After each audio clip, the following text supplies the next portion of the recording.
आणि 1 मिनिट वेळ पाहिजे. एवढं करणारा शेतकरी 100% ते करू शकतो. आणि 6वं काम लक्षात ठेवा, इथून पुढच्या काळामध्ये ज्या ज्या वेळेस रासायनिक खतांची मात्रा आपण आपल्या शेतामध्ये टाकणार आहे त्यावेळेस मार्केट मधलं तुमच्याकडे गांडूळ खत तयार झालं तर मार्केट मधलं घ्यायची सुद्धा गरज नाही. नसेल तर मार्केट मधलं उच्च दर्जाचं सेंद्रिय खत किमान 50 किलो 100 किलो आपल्याला प्रत्येक डोस सोबत आपल्या शेतात टाकावं लागेल. ही 6 कामं का करणं गरजेचं आहे? ही 6 कामं केलं तरच आपल्याला आपली पुढची पिढी माफ करेल, नाहीतर करणार नाही. कारण या माती शास्त्राचा एक नियम आहे, आयुष्यभर लक्षात ठेवा. दुसरं काही नाही लक्षात ठेवलं तर चालेल, पण एवढं लक्षात ठेवा, या मातीतनं उत्पन्न घेण्याची सिस्टीम आहे. आमच्या घरात म्हणजे हे संस्कृती सुद्धा आम्हाला शिकवते.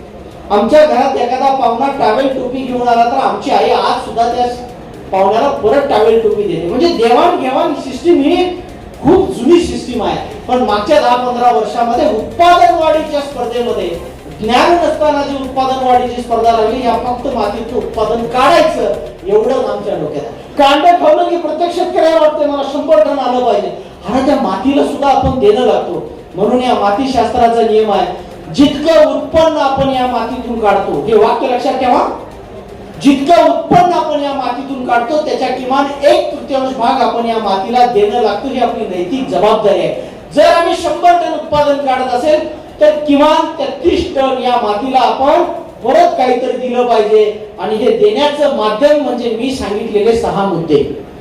याच्यासाठी तुम्हाला तुमचं गाव सोडून बाहेर जायची आवश्यकता नाही. आपल्याच घरात सगळं, आपल्याच दारात सगळं फक्त करण्याची मानसिकता पाहिजे. ते 6 मुद्दे करा, आपली माती जिवंत होईल, आपली माती पैलवान होईल. आपल्याला आपल्या शेतामध्ये जे पीक घ्यायचं आहे, जे कोणतं पण पीक घ्यायचंय, जे तुम्हाला वाटेल त्या पद्धतीने तुम्हाला जेवढं अपेक्षित उत्पादन पाहिजे तेवढं उत्पादन देण्याची क्षमता आहे. आज घरात तर काही जेवणार नाही, तुम्ही इथंच जेवणार आहे. आलं लक्षामध्ये? पुरीचा असेल तर पुरीच्या पहिल्या घासाची शपथ घ्या आणि तुम्ही वचन बाळगा. ही 6 मुद्दे मी माझ्या शेतात राबवणारच. पुढे जाऊ. हे करत असताना, शेती करत असताना आज व्यवसाय म्हणून करायला पाहिजे. आज आपण माती परीक्षण करत नाही, पण माती परीक्षण जाणीवपूर्वक केलं पाहिजे. आम्ही ग्रामीण भागात जातो, शेतकऱ्यांना सांगतो माती परीक्षण करा. शेतकरी म्हणतो महाग आहे. आता मला सांगा, या पंचकृषीतला किंवा तुमच्या तालुक्यातला सगळ्यात गरीब शेतकरी शोधून काढा, म्हणजे याच्यापेक्षा गरीब आता कोण नाही.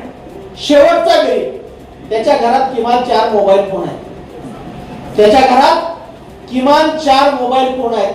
हे वस्तूतलं काही कळू दे अगर नाही कळू दे, हे जिवंत ठेवायला 28 दिवसाला त्या घराला कुटुंबाला 1500 रुपये खर्च आहे का नाही? मग हे करायला आहे. पण ज्या मातीनं माझ्या पिढ्यानपिढ्या घडल्या, बोटात अंगठं, गळ्यात चेन, भाकरी ताटात येत्या, त्या मातीसाठी 3 वर्षात एकदा आपण 500 रुपये माती परीक्षणासाठी खर्च नसेल तर म्हणून मी म्हणतो हा भारत कृषी प्रधान कुठंतरी चुकलाय. आणि म्हणून शेतकऱ्यांनी माती परीक्षण केलं पाहिजे. आता माती परीक्षण करायचं 100% लक्षात ठेवा. पुढे जाऊ. आमच्या देशातलं एकमेव शाश्वत पीक म्हणजे ऊस. आजच्या घडी जे 100% माझ्या गरीब शेतकऱ्याला पैसे मिळवून देतं. ऊस नदीत बुडून गेला 3.5 रुपये किलो, ऊस कारखान्याला जळून गेला 3.5 रुपये किलो, 9 महिन्याचा गेला 3.5 रुपये किलो, 18 महिन्याचा गेला 3.5 रुपये किलो, वाड्यासकट गेला 3.5 रुपये किलो. असं दुसरं पीक आहे का आता? नाही. पण आमच्या शेतकऱ्याला कुणीतरी येऊन सांगितलं की ऊस हे 80 शेतकऱ्याचं पीक आहे. त्या गड्यानं तेवढंच लक्षात ठेवलं, ऊस हे व्यावसायिक शेतकऱ्याचं पीक आहे. या व्यासपीठावर बसलेला प्रत्येक कृषी भूषण ह्या ऊसानंच मोठा झाला. आमच्या पश्चिम महाराष्ट्रातला ग्रामपंचायत सदस्यापासून लोकसभेचा सदस्य ह्या ऊसावरच ठरतो. त्यामुळे ऊस हे व्यावसायिक शेतकऱ्याचं पीक आहे. इथून पुढे ऊसाला व्यवसाय म्हणून करायचं. एकाच गावामध्ये एकरी 20 टन ऊस उत्पादन काढणारा शेतकरी, त्याच गावामध्ये एकरी 120 टन ऊस उत्पादन काढणारा शेतकरी. ही तफावत का? ही तफावत आहे फक्त अहंकारामुळे. जो काढलाय त्याच्या बांधापर्यंत जायला आम्हाला सवड नाही. आणि असं वाटतं माझ्या म्हणजे सर्वसामान्य शेतकऱ्याला वाटतं तो ताठ आहे, तो मला काही सांगत नाही, तो बोलत नाही. तो त्याचं 100चं 125 त्याचं टार्गेट आहे, तो त्याच्या कामात आहे. तुम्ही त्यांच्या घरी जा, तुम्हाला चहा पाजून 100 टनाचं महत्व सांगतील. पण आम्ही पुढे जायला तयार नाही. ही मानसिकता आम्हाला बदलावी लागेल. पण ऊसाकडे बघण्याचा 100% दृष्टिकोन तुम्ही बदला. ऊस पीक हे खूप चांगलं पीक आहे. ऊस लागण असेल, 3 हंगाम अडसाल, पूर्व हंगाम सुरू असेल किंवा खोडवा व्यवस्थापन असेल, खोडवा आणि निडवा तर हे असं ऊस पीक आहे. कमी पैशामध्ये सगळ्यात जास्त म्हणजे कमी खर्चामध्ये सगळ्यात जास्त पैसे मिळवून देणारं पीक कुठलं असेल तर ऊसाचा खोडवा आणि निडवा. पण ते उलट करून ठेवलंय आम्ही शेतकऱ्यांनी. त्या पिकाकडे 100% आमचं दुर्लक्ष असतं. आता संपूर्ण ऊसाचं तंत्रज्ञान मी तुम्हाला सांगणार नाही. ज्या कामासाठी बोलवलंय एआय टेक्नॉलॉजी म्हणजे नेमकी काय भानगड, ऊस हा आपण टप्पा कधीतरी परत बघू. जसं तुमच्या गावात येण्याची मला संधी मिळेल त्यावेळेस नक्की आपण त्याच्यावरती चर्चा करू. किमान 1.5 तास फक्त ऊसासाठी लागतो. पण आता एआय टेक्नॉलॉजी म्हणजे नेमकी काय भानगड आहे. आणि आम्ही एआय या शब्दाला घाबरून गेलो. ग्रामीण भागातला शेतकरी इंग्लिश शब्द आला की घाबरून जातो. एआय म्हणजे काय वेगळी भानगड आहे. सोप्या शब्दात तुम्हाला जमेल समजेल या शब्दात सांगतो. कृत्रिम बुद्धिमत्ता ऊसामध्ये कशी आली.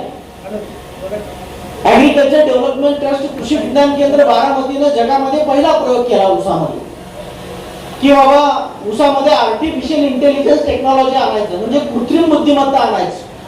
ज्या ठिकाणी माणसाचा मेंदू चालत नाही म्हणजे आपला मेंदू काम करू शकत नाही असं एक वस्तू, असं एक मशीन ते आपल्याला ज्ञान देतं, शांतपण देतं. त्याला एआय टेक्नॉलॉजी म्हणतात. मी तुम्हाला खूप सोप्या भाषेत समजून सांगतो की एआय टेक्नॉलॉजीचा प्रोजेक्ट कसा चालतो. आता आपण सांगितलं की एआय टेक्नॉलॉजीच्या प्रोजेक्टला स्वर्गीय अजितदादांनी पहिल्याच याच्यामध्ये 500 कोटीची मंजुरी दिली. का? कारण नवीन तंत्रज्ञान शेतकऱ्याच्या बांधापर्यंत पोहोचण्याचं संकल्पना त्यांच्या मनामध्ये होती आणि तिथूनच त्याला खरं जन्म मिळाला. मग त्याच्यामध्ये वसंतदादा शुगर इन्स्टिट्यूट असेल, कारखाने असतील आणि आज कृषी विज्ञान केंद्र बारामती यांनी हे एआय टेक्नॉलॉजीचा प्रसार करायचं ठरवलं. आता हा जो बोर्ड आहे, हा बोर्ड म्हणजे 1 एकर शेती समजायचं. म्हणजे एआय टेक्नॉलॉजी कशावर चालतं. काही वस्तू आहेत, काही मशिनरी आहेत, काही टूल्स आहेत, काही आयओटी बेस्ड मशिनरी आहेत. त्या मशिनरीच्या माध्यमातून हे प्रोजेक्ट रन केला जातो. सुरुवातीला काय केलं जातं, हा बोर्ड दिसतो तो 1 एकर प्लॉट समजायचा जातो. ठीक आहे. याला आपल्याला एआय टेक्नॉलॉजीचं तंत्रज्ञान बसवायचं. म्हणजे नेमकं काय केलं जातं. सगळ्यात पहिला ग्राउंड डेटा घेतला जातो म्हणजे जमिनीचा डेटा घेतला जातो. जमिनीचं आरोग्य तपासलं जातं. म्हणून याची माती तपासणी केली जाते. काय केलं जातं, या प्लॉट मधून 8 ठिकाणाहून वेगवेगळ्या ठिकाणाहून या मातीचा नमुना घेतला जातो. त्या मातीचं माती परीक्षणच्या लॅबमध्ये मातीचं पृथक्करण केलं जातं आणि मग सगळे घटक, मग सेंद्रिय कर्ब, मुक्त चुन्याचं प्रमाण, क्षारांचं प्रमाण, सेंद्रिय कर्बाचं प्रमाण, नत्र, स्फुरद, पालाश, कॅल्शियम, मॅग्नेशियम, गंधक, zinc, ferrous, boron, copper, manganese, molybdenum हे जेवढी काय अन्नद्रव्य असतात या सगळ्यांचं प्रमाण त्याच्यामध्ये तपासलं जातं. आणि या प्लॉट मध्ये कुठं ऑर्गॅनिक कार्बन चांगला आहे, जमीन कुठं चांगली आहे हे सगळं त्या रिपोर्टवरून कळतं आपल्याला. याला दुसरी मदत घेतली सॅटेलाइट. म्हणजे एक झालं ऍक्च्युअल ग्राउंडचा रिपोर्ट, मातीचा रिपोर्ट. दुसरी मदत घेतली सॅटेलाइट. सॅटेलाइट थ्रू काय केलं जातं, या प्लॉटचं मॅपिंग केलं जातं. त्याला सॅटेलाइट मॅपिंग म्हणतात. म्हणजे 1 एकर प्लॉटचं मॅपिंग केलं जातं आणि सॅटेलाइट मध्ये काही सेन्सर्स असतात, हाय डेफिनेशनचे कॅमेरे असतात आणि ते सेन्सर्स असतात. त्यांच्या माध्यमातून जमिनीच्या सुपीकतेचा तात्पुरता अंदाज, टेंटेटिव्ह रिपोर्ट आपण म्हणतो त्याला, म्हणजे ते सांगतं या कोपऱ्यात माती सुपीक आहे, या कोपऱ्यात जरा कमी ऑर्गॅनिक कार्बन आहे. मग असा रिपोर्ट आल्यानंतर शेतकऱ्यांना सजेस्ट केलं जातं की या भागामध्ये तुम्ही जास्त जरा सेंद्रिय खतांचा वापर करून जमिनीची त्या पद्धतीने मशागत करा. आणि तशा पद्धतीने मशागत करून आपल्याला काय करायचं, सऱ्या सोडायला लावल्या जातात. सऱ्या सोडायचं सेम बाकी पद्धत आहे. ऊस लावायला आपण आपला पिढ्यानपिढ्या ऊस लावतोय आपण, वेगळी पद्धत काय नाही. सऱ्या सोडायचं, ड्रीप अंतरायचं, भिजवायचं. मग काय असेल ते 5 बाय 1.5, 4.5 बाय 2 जेवढं काय अंतर ठरेल त्या अंतराला आपण रोप लागण करायची शिफारस केली जाते. रोप लागण का केली जाते, कारण एका वेळेस रोप सेट होतात. ऊसाच्या विक्रमी उत्पादनासाठी एका वेळेस उगवण होणे, एक समान फुटवे येण्याला खूप महत्व असतं. कारण आंतर मशागतीची जी पुढची कामं असतात ते त्याच्यावरती अवलंबून असतं. म्हणून शक्यतो रोप लागणीची शिफारस या एआय टेक्नॉलॉजीच्या प्लॉटला केली जाते. रोप सुद्धा आता केव्हीके असेल किंवा व्हीएसआर असेल किंवा कारखाना ठरवून देतं. ज्या चांगल्या क्वालिटीच्या नर्सरी आहेत, जे खरंच फाउंडेशनची रोपं भरतात. कारण तुम्हाला माहित आहे महाराष्ट्रातलं 20%, 25%, 30% ऊस आज रोप व्हर्टिकल कट होतो. त्यामुळं जो खरंच खात्रीशीर फाउंडेशन रोप करतो अशा रोप वाटिकेशी टायप करून रोपांचा सप्लाय त्याला केला जातो. लागण केल्यानंतर त्या ठिकाणी दोन प्रकारच्या इन्स्ट्रुमेंट बसवल्या जातात. एक हवामान खातं बसवलं जातं थोडक्यात, म्हणजे एक हे जे पोल दिसतं अशा पोलवर हवेची दिशा, पाऊस, त्यानंतर तापमान, हवेतली आर्द्रता, हे सगळं म्हणजे आज जे IMD मध्ये इन्स्ट्रुमेंटेशन आहे ते सगळे इन्स्ट्रुमेंट, सगळी मशिनरी एकाच पोलवर बसवली जातात आणि आपल्या शेतामध्ये इन्स्टॉल केलं जातं. त्याला थोडक्यात म्हणायचं वेदर स्टेशन, म्हणजे हवामान वेधशाळा. त्यात सगळं कळतं, वाऱ्याची दिशा, तापमान, ह्युमिडिटी, पाऊस किती पडला, सगळं त्याच्यामध्ये डेटा येतो आणि तो डेटा सिस्टीमला जातो. प्रत्येक तासाला तो डेटा सिस्टीमला जातो. आणि दुसरी महत्वाची गोष्ट त्याच्यामध्ये बसवली जाते, त्या 1 एकर प्लॉटचा अभ्यास केला जातो आणि शास्त्रशुद्ध पद्धतीनं जमिनीत 2 सेन्सर बसवले जातात. त्याला मातीतल्या पाण्याचं प्रमाण मोजण्याचं सेन्सर म्हणायचं किंवा त्याला इंग्लिशमध्ये मॉइश्चर सेन्सर म्हणतात.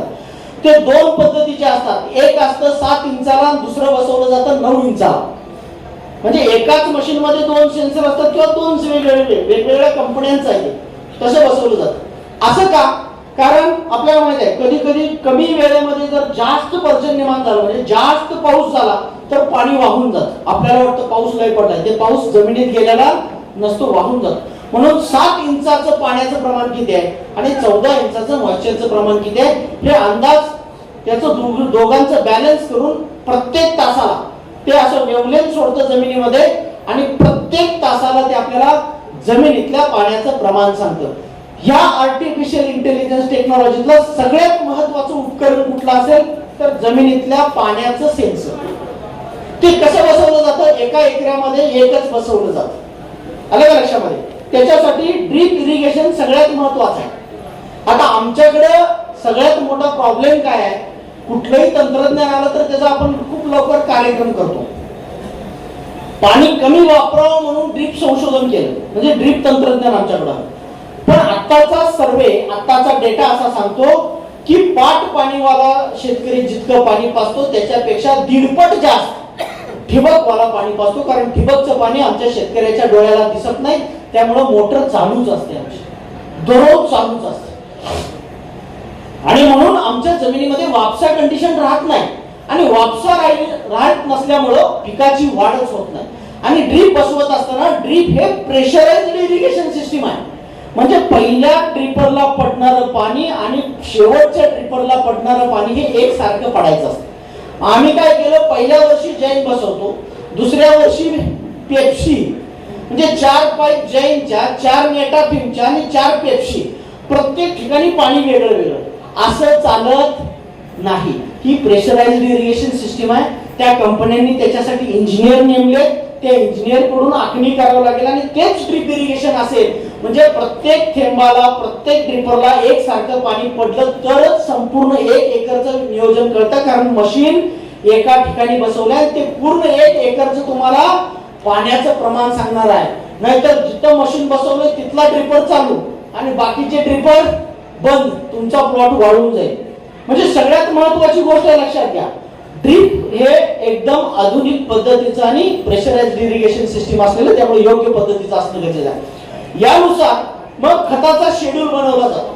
बेसल डोस 4, 5, 6 मध्ये त्याला स्प्लिट केलेलं असतं. त्याच्यानंतर भरणीनंतर आपल्याला शेतात जाता येत नाही, म्हणून त्याचं ठिबकच्या माध्यमातून खत व्यवस्थापन, त्याला आपण फर्टिगेशन म्हणतो, त्याचा शेड्यूल दिला जातो. त्याच्यामध्ये नत्र, स्फुरद, पालाश म्हणजे सगळी जी काय अन्नद्रव्य आहेत, सूक्ष्म अन्नद्रव्यापर्यंत या सगळ्या अन्नद्रव्यांचा संतुलित आणि टप्प्याटप्प्याने शिफारस केलं जातं. आणि ऊस कारखान्याला जाईपर्यंत म्हणजे 12 महिने, 14 महिने, 16 महिने अन्नद्रव्य व्यवस्थापन करता येतं, अशा पद्धतीचं शेड्यूल बनवून दिलं जातं. आता ह्या सगळ्या गोष्टीला AI टेक्नॉलॉजी म्हणतात. ते मॉइश्चरचं जे सेन्सर असतं ते प्रत्येक तासाला आपल्या मोबाईलवर अलर्ट देतं की आपलं किती पाणी.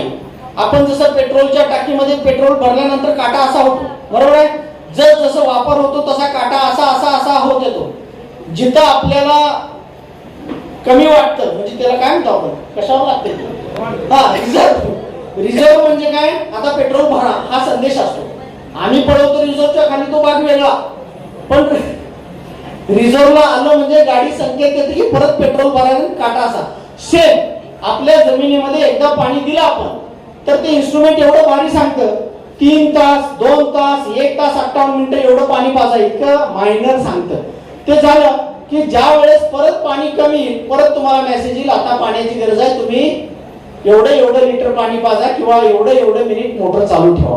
ही सगळी माहिती आपल्याला द्यावी लागते. मोटर किती एचपीची आहे, किती स्टेज आहे, किती लांब मांडले, किती यांची पाईप आहे, ही सगळी माहिती आपण सिस्टीमला दिली तर ऑटोमेटेड हा सगळा मेसेज आपल्या मोबाईलवर येतो. इतकं सोफिस्टिकेटेड झालेलं आहे. आता